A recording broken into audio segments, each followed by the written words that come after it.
Assalamualaikum warahmatullahi wabarakatuh. Selamat malam, Bapak dan Ibu dosen yang menonton ini.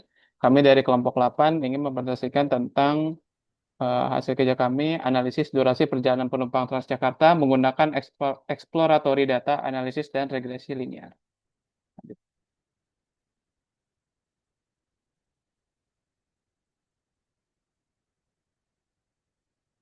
Oke, sebelumnya kami perkenalkan terlebih dahulu, saya Lukmanul Hakim Afiansyah, NIM 241031252. Saya Haji Muhammad Rehan, NIM 241, 132, 137. Saya Latif Nurfadila dengan NIM 24103120067.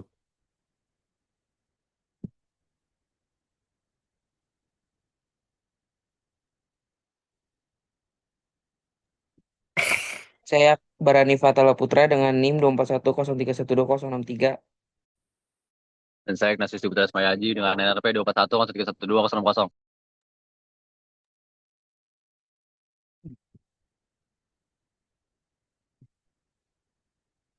Oke, pertama kita akan masuk ke latar belakang.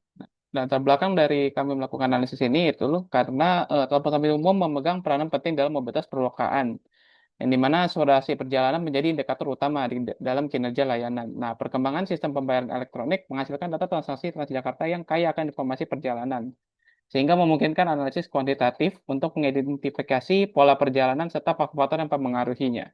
Oleh karena itu, penelitian ini menganalisis data transaksi perjalanan penumpang menggunakan pendekatan statistik dan regresi. Lanjut.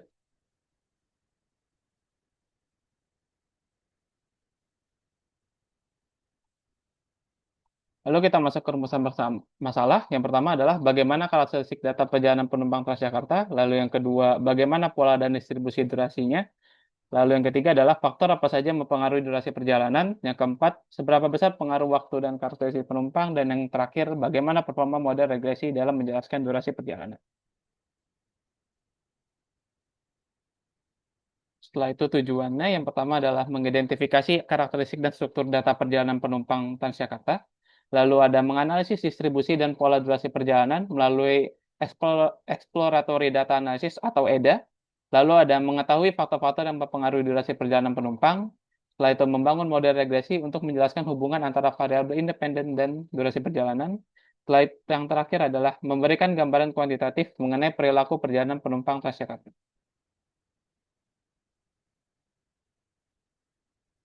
Kita lanjut ke metodologi penelitian, di mana studi kasus dan kita itu menggunakan studi kasus dan analisis data sekunder dengan sumber datanya berdasarkan dari artikel, laporan tahunan perusahaan, dan wawancara dengan posisi bisnis. Nah, analisis datanya itu adalah mengkaji strategi inovasi dari beberapa perusahaan yang berhasil beradaptasi dengan disrupsi teknologi.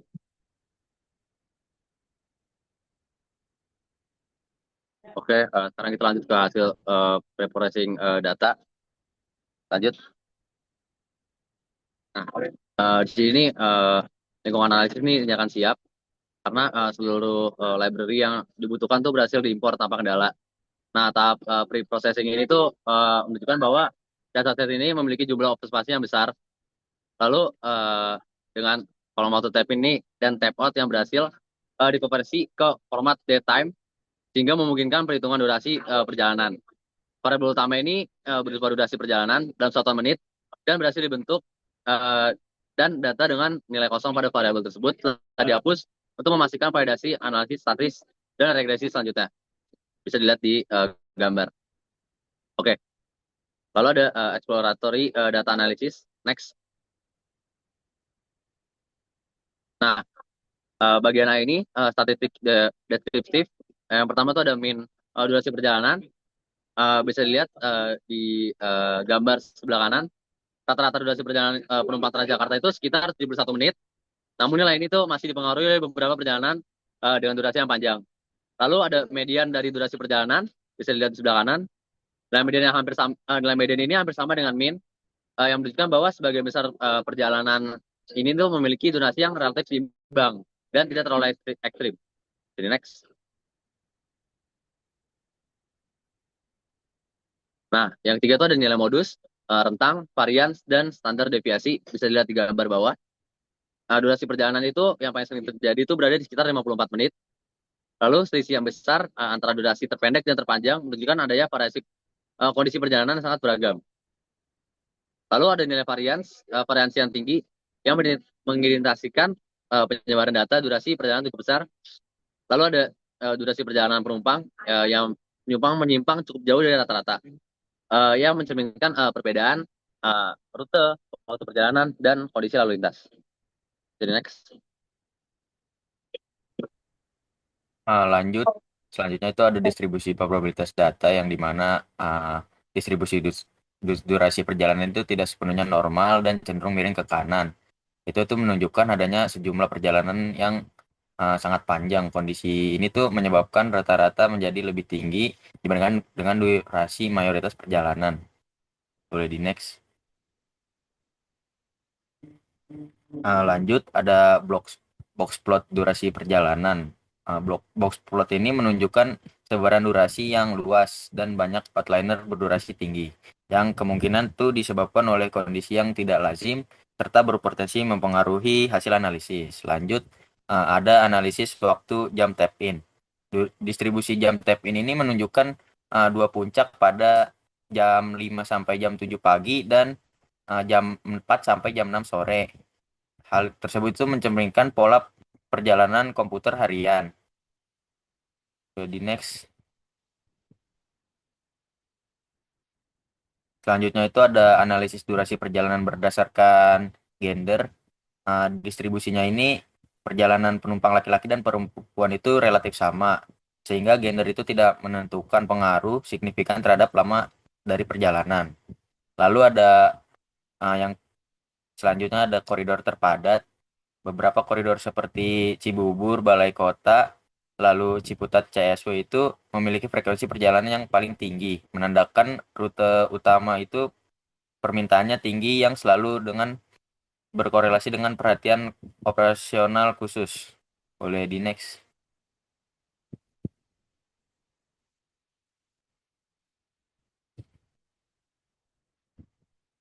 Selanjutnya ada korelasi awal variabel numerik. Korelasi antara dua perjalanan dan besaran pembayaran sangat lemah. Itu menunjukkan bahwa lama perjalanan itu tidak berbanding lurus dengan biaya yang kemungkinan sistem tarif tetap. Lalu ada confidence interval. Perhitungan interval atau kepercayaan ini berada di angka 95% terhadap rata-rata durasi perjalanan. Hal tersebut itu menunjukkan bahwa nilai mean populasi itu berada dalam rentang yang relatif sempit. Hal ini menunjukkan bahwa estimasi rata-rata durasi perjalanan itu cukup stabil dan dapat dipercaya. Boleh next.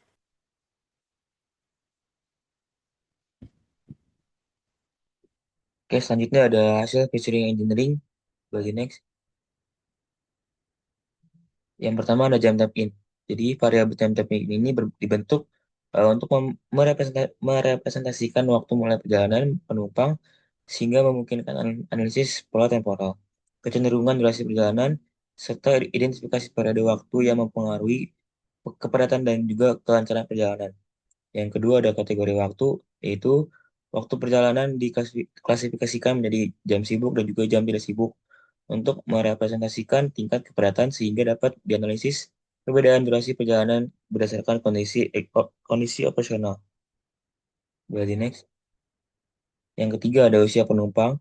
Variabel usia dibentuk dari tahun kelahiran untuk merepresentasikan karakteristik demografis penumpang dan menganalisis pengaruh perbedaan usia terhadap durasi perjalanan. Yang keempat ada encoding encoding variabel gender, yaitu variabel jenis kelamin diubah dari kategori numerik agar dapat digunakan dalam analisis kuantitatif dan juga model regresi untuk mengukur perbedaan durasi perjalanan berdasarkan gender. Dan yang terakhir ada seleksi data untuk regresi, yaitu setelah featuring engineering dilakukan, seleksi data dengan hanya menggunakan data yang lengkap agar kualitas, konsistensi, dan juga validitas hasil regresi tetap terjaga.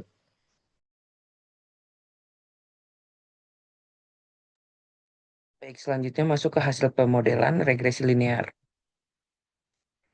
Di mana di hasil pemodelan regresi linear ini, yang di pertama ada uji normalitas residual. Berdasarkan gambar grafik, distribusi residual terlihat bahwa pola sebaran residual membentuk kurva yang mendekati distribusi normal dengan konsentrasi data di sekitar nilai tengah.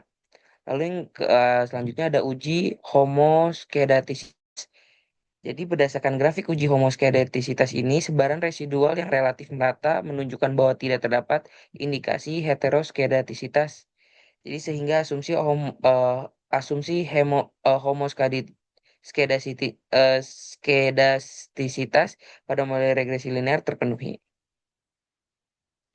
Lanjut masuk ke uji multikolinearitas. Nah, berdasar hasil perhitungan FIF, seluruh variabel independen memiliki nilai VIF yang rendah dan mendekati satu, yaitu jam dan jenis kelamin.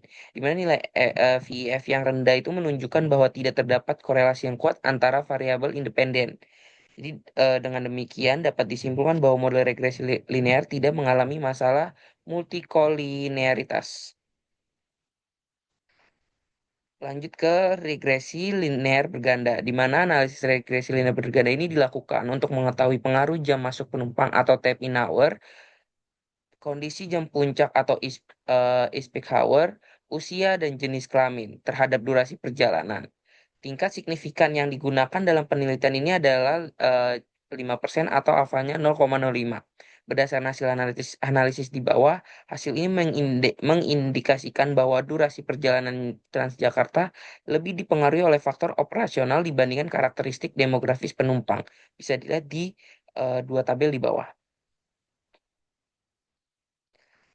Lalu masuk ke evaluasi kinerja model regresi atau WLS. Nah, berdasarkan hasil evaluasi WLS, variabel dependen yang digunakan dalam model adalah trip duration, di mana nilai R square sebesar 0,434 menunjukkan bahwa model regresi itu mampu menjelaskan 43,4% variasi durasi perjalanan melalui variabel jam masuk, jam puncak, usia, dan jenis kelamin. Sedangkan sisanya dipengaruhi oleh faktor lain di luar model.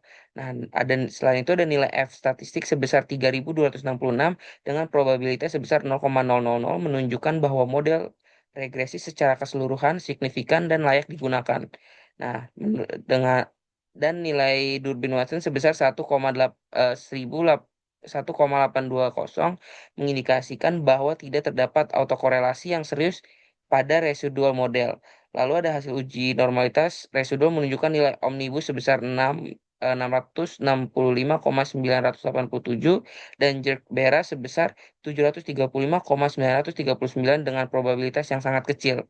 Tapi meskipun demikian, jumlah observasi yang besar penyimpangan normalitas residual tersebut tidak secara signifikan mempengaruhi validitas estimasi model. Secara keseluruhan, model regresi yang digunakan dapat dianggap stabil dan layak untuk dianalisis lebih lanjut. Oke, selanjutnya ada evaluasi kinerja model. Boleh di next. Boleh di next.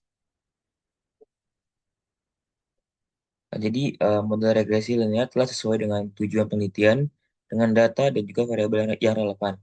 Hasilnya menunjukkan model layak secara statistik, mampu menjelaskan sebagian durasi perjalanan dengan faktor waktu lebih berpengaruh dibandingkan karakteristik demografis, meskipun masih memiliki keterbatasan dalam menangkap seluruh variasi data. Boleh di next. Jadi kesimpulannya, penelitian ini menunjukkan bahwa durasi perjalanan penumpang Transjakarta dipengaruhi oleh faktor temporal dan juga demografis. Lalu model regresi linear yang digunakan telah divalidasi dengan pengujian asumsi statistik sehingga memastikan setiap variabel memberikan kontribusi yang nyata dan juga dapat diandalkan. Ya, lalu kesarannya ada yang pertama, operasional Transjakarta perlu melakukan evaluasi dan juga desain ulang strategi operasional, terutama pada jam sibuk dengan fokus pada optimalisasi optimalisasi manajemen. Yang kedua ada penelitian selanjutnya disarankan memperluas variabel dengan mengintegrasikan data eksternal yang dinamis. Dan yang terakhir adalah pengembangan metodologi analisis disarankan mengkombinasikan analisis statistik konvensional dengan algoritma machine learning.